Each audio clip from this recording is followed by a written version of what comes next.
Hello good morning नमस्ते सबैजनालाई welcome to my 80-20 rules series र यो मेरो चाहिँ बिहानको ब्रेकफास्ट रहेको छ। यसमा चाहिँ एप्पल ग्रेप्स र बनाना रहेको छ। म युजुअली यो खाइरहन्छु होइन, अनि घरमा भएको बेला मलाई साह्रै नै मिठो पनि लाग्छ र म खाइ नै रहन्छु।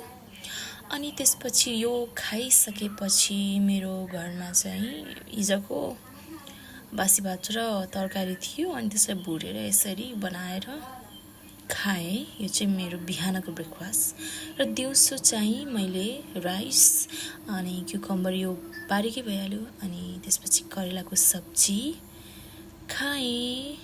र यो चाहिँ स्न्याक रहेको छ, अलिकति दुधको चिया अनि दाल मोठ अनि त्यसपछि भुजा।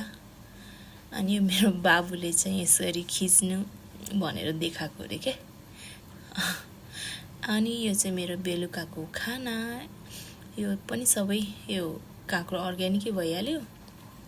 अनि यो राइस अनि त्यसपछि यो अर्को चाहिँ तरकारीमा चाहिँ लौका अनि यो बाख्राको मासु।